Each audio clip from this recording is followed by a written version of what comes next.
এখানে মসজিদের খতিব আছেন কারা কারা দেখি একটু হাত তোলেন তো।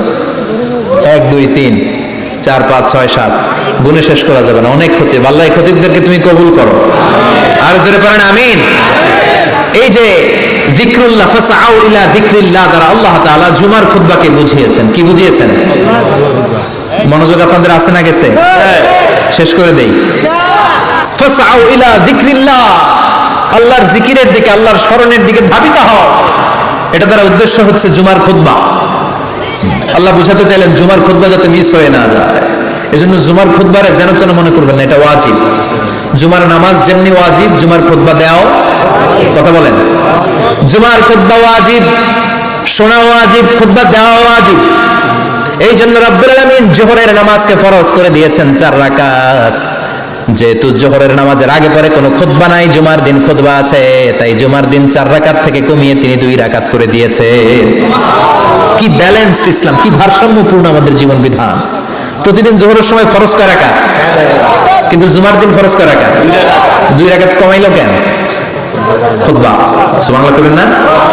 এজন্য জুমার খুতবাটা খতিব সাহেব যারা আছেন খুবই জরুরি।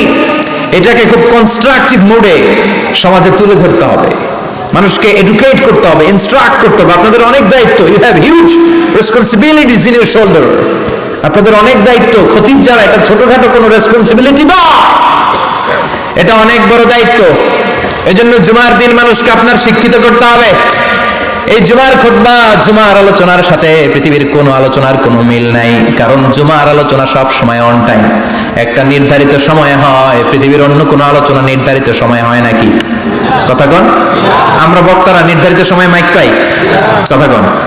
কোনদিন 8টায়, কোনদিন 9টায়, আজকে বসছি কয়টায়? কিন্তু জুমার খুতবার এটা চেঞ্জ হয়। কি বরকতের একটা জলসা! ওই দিন সবাই আসতে হয় মসজিদে।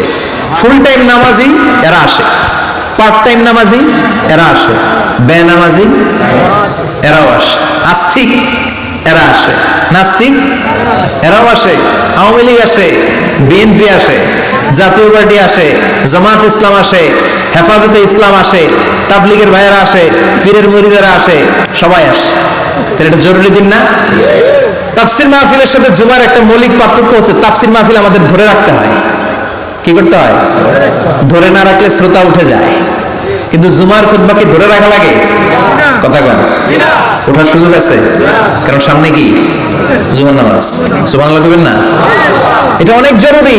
এজন্য জুমার খুতবা যারা দেন এরা বিশ্বনবীর দায়িত্ব পালন করেন। আল্লাহু আকবার।